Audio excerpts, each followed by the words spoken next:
मेरे प्यारे प्यारे व्यूवर्स को मेरा प्यार भरा सलाम और ईद मुबारक। दिल की गहराइयों से ईद मुबारक। जैसे कि आप लोगों को पता है कि मुझे आप लोगों से कितनी मोहब्बतें हैं और आप लोगों ने भी मुझे इतना चाहा कि वो ज़िंदगी मुकम्मल करने के लिए काफ़ी है। इतनी इज़्ज़त, इतनी मोहब्बत आप लोगों ने मुझे दी।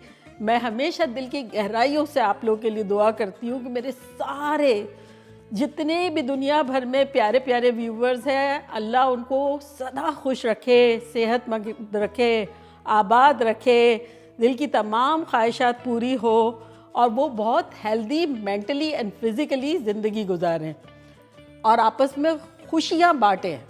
जैसे कि ताल्लुक़ ही हमारा फूड से है ना तो फूड जो है वो बॉडी को हेल्दी रखता है, दिमाग को हेल्दी रखता है और मिजाज में भी हेल्दी बना लाता है, मिलजुल के रहने का तरीक़ा भी सिखाता है। लेकिन सोच भी हमारी इतनी हेल्दी हो जाए कि सारी छोटी छोटी बातों को हम इग्नोर करें और बस अच्छाइयों को देखें और रिलेशनशिप को स्ट्रॉन्ग करें। इतना स्ट्रॉन्ग कर दें कि कोई भी आ जाए वो तोड़ ना सके, है ना। क्योंकि रूबी के किचन का यही है कि बॉन्डिंग होना ज़रूरी है, खाने पीने में भी, रिश्तों में भी। तो आप लोगों के लिए ढेरों दुआ है कि सदा आप लोग खुश रहें, ईद आपकी बेहतरीन जाए, मिलजुल के रहें। और जो आज हम में नहीं है, हमारे प्यारे प्यारे, बस उनके लिए दुआ है कि अल्लाह ताला उन्हें जन्नतुल फिरदौस में आला मुकाम दे। और जो हमारे यहाँ न्यू बेबीज़ आए हुए हैं उनको हम वेलकम करते हैं। और ये देखें हमारे यहाँ कैसा ईद का डेकोरेशन हो गया है, बच्चे हमारे हमेशा ही अहेड होते हैं।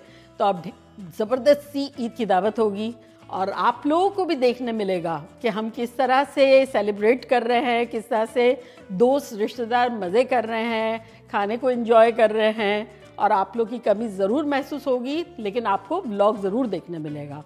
तो चले आप लोग भी जाएं, जल्दी जल्दी मज़े करें, धमाल मचा दें। चलती हूँ, दुआओं में याद रखिएगा। इंशाल्लाह फिर लौट के आऊँगी सिंपल फन और ख़तरनाक व्लॉग के साथ, रेसिपीज़ के साथ और दुआओं के साथ। लव यू ऑल, बाय, अल्लाह हाफ़िज़।